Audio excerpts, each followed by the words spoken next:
Hello and welcome to Market Square, your go-to show for real-time incitement into business, finance, and global markets. In our previous episode, we covered the latest inflation reports and the federal government plans to begin manufacturing vehicle spare parts in Nigeria. Today, we are back with more live updates on the economy. I am Olaitan Adebayo, and with me is Olaitan Abatule. As always, we'll be analyzing four key headlines. Nigeria's GDP soars 3.46% in quarter 3 2024. Federal government set to launch international cargo tracking to boost revenue. Nigeria and Brazil seal $4.3 billion agribusiness deal with new MOU. EU commits $96 million to boost Cameroon's infrastructure. Now to the first headline. Nigeria's output has exceeded expectation, growing by 3.46% in the third quarter of 2024, according to the data from the National Bureau of Statistics.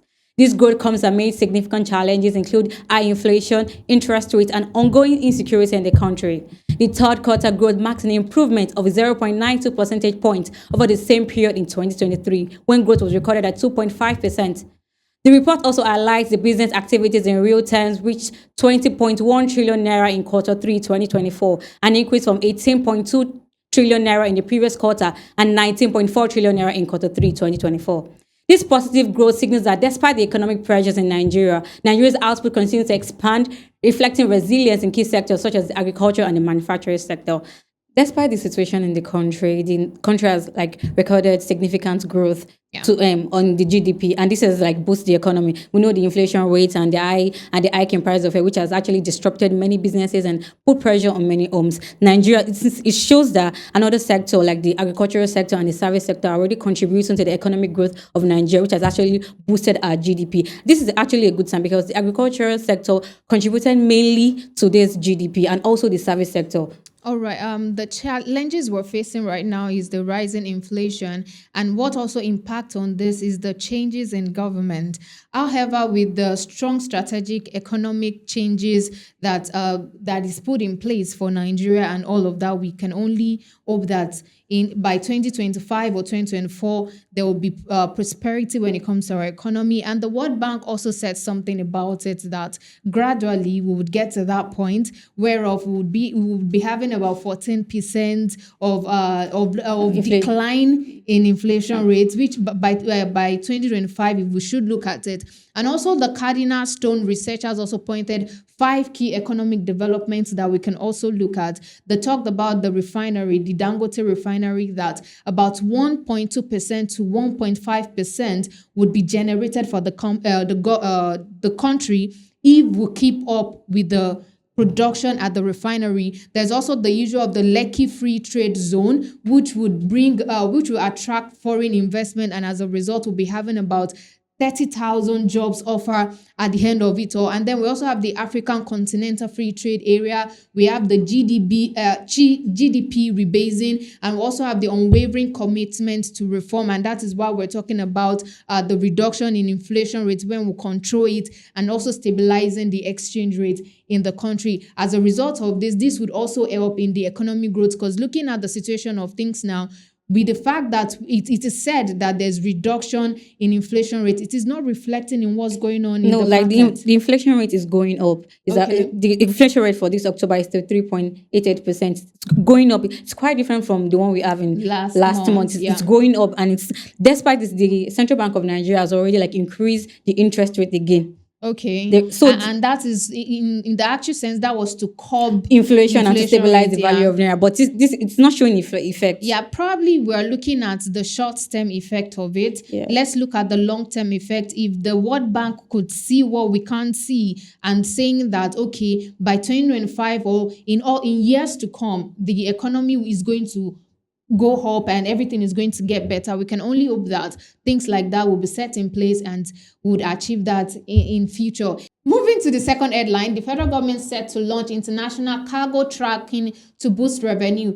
As global trade shifts toward digital solution, Nigeria is positioning itself to embrace the future with the launch of the International Cargo Tracking Note. This innovative automated platform will track and monitor every shipment entering the country to its seaport, providing real-time data on the type and volume of the goods. This global trend presents a unique opportunity for the Nigerian Shippers Council, NSC, to strengthen its digital infrastructure. streamline port operations, and also improve customs processes. Beyond enhancing operational efficiency, the ICTN is expected to boost Nigeria's revenue generation. The platform will provide accurate data on imports, ensuring that customs duties and taxes are properly assessed and collected, reducing the risk of fraud and revenue leakage. Now, looking at this new development, and which is a good one for Nigeria economy, we were talking about how bad the economy is Yes. earlier and the inflation rate. I'm very sure this will have positive impact on our economy. Yeah. What do you have to say about Looking it? at it, this is actually like a good news because it will improve our port system, but we still have a lot of catching up to do because Okay. compared to other countries that they already have this advanced tracking system to like track their cargo, like the Singapore and the Netherlands they're already making use of this real-time tracking system to like track their goods, which has actually helped reduce mistakes and fraud and errors like that. Yeah. But for this to work in Nigeria, this new system has to be like robust and has to be like well integrated to match the effectiveness of other countries so that we'll be able to see the effects in this. And for this, if this is well implemented, it will bring about more investment into the port system, and also it will like connect Nigeria with global trade network. Yeah. And while looking at this aspect, it's also like boost the revenue because the Nigerian Shippers Council actually stated that it will bring about more investment for the country because this system will be able to like automatically gather information about the type of goods that is coming into the country and thereabout like telling all these customers that how much to charge. And this process will help like reduce mistakes, fraud, and also like make this process more transparent and free of errors. Through this process, Nigeria will be able to like generate more revenue. But while looking at it, like there are some challenges that will definitely occur.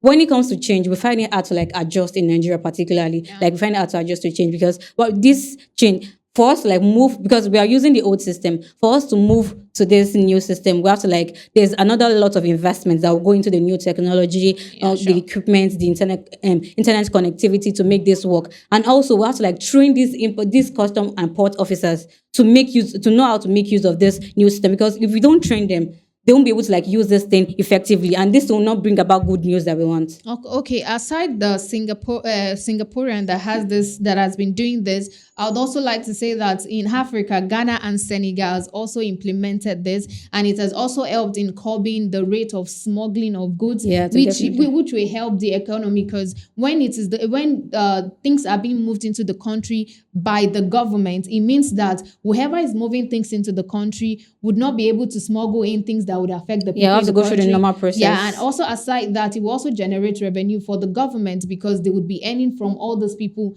that will be bringing stuff into the country. Now to the third headline. In a bold move aimed at transforming Nigeria's agricultural landscape, the federal government, through the Ministry of Agriculture and Food Security, has signed a groundbreaking memorandum of understanding with Brazil's renowned Fundação Gentilio Vargas. This partnership is set to unlock new opportunities for agribusiness development across the country. The MOU also outlines plans to attract an impressive $4.3 billion in private sector investment into key areas such as the fertilizer production, hybrid seed technology, and agricultural financing. These sectors are seen as crucial for addressing food security challenges and improving the sustainability of Nigeria's agricultural industry. With a rapidly growing agricultural market and Brazil cutting-edge technology, this partnership paves way for a more dynamic, sustainable, and competitive agricultural development in Nigeria. While looking at this, over the years, Brazil has this expertise in tropical agriculture, and it has actually helped their agricultural business and making them one of the most leading producer of crop seeds like the soybeans, the coffee bean, the sugarcane, and tropical fruits. And this is due to its large and diverse climate and geographic condition. And while looking at it, Nigerian can actually like take most of this expertise from Brazil to like and model into our own agricultural sector, because the main purpose of this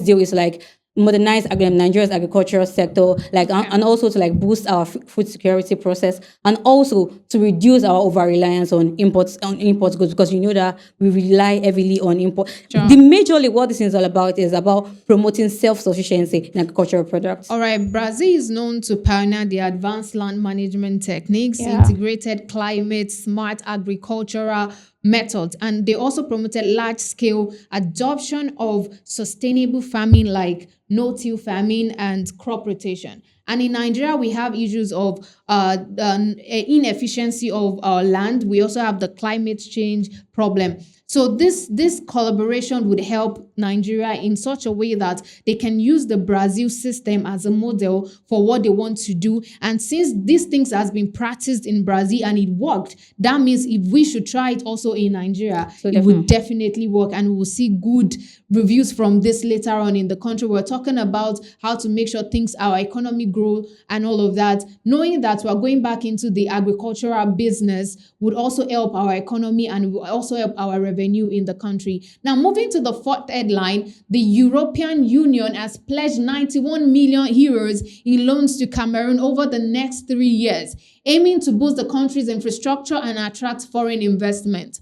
The funding will support several key projects, including the construction of a bridge over the Intem River linking Cameroon with Equatorial Guinea. This initiative is part of a broader EU effort to modernize Cameroon's infrastructure, with ongoing projects such as hydroelectric dam and another bridge connecting Cameroon to Chad.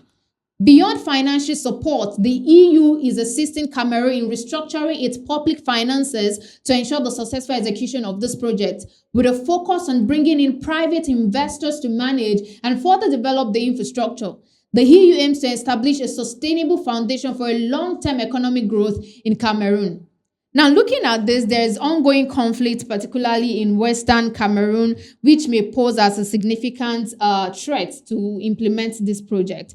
In your own perspective, how do you think this new development, the EU assisting the Cameroon, would help in restructuring Cameroon's public finances? Because let's look at it. A report from the country's anti-corruption commission actually stated that Cameroon was found Cameroon lost over $184 million to corruption in 2023. So EU coming in to manage their public finances will help them to attract more investment into the country, and also looking at it to help them maintain the infrastructural projects that they want to do. Because when we look at it, EU is mainly focused on is actually deeply involved in supporting the African countries majorly, and this has helped them. And when looking at it to make sure that these projects are well completed, are properly funded, and this will bring about more investment into the country. But though there will be some challenges that will come up. Those are the environmental conditions, and this is a very, very huge concern for the country, because when there's a large infrastructure project going on, there will be deforestation, there will be pollution,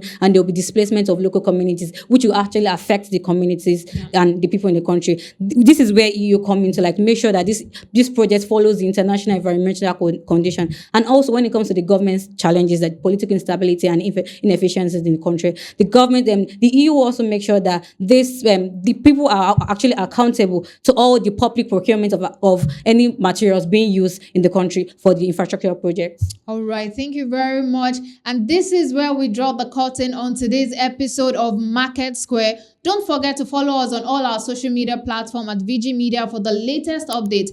For more insightful content on the economy and business, make sure to subscribe to this channel. I'm Olaitan Babatunde. And I'm Olaitan Adebayo. See you on the next one.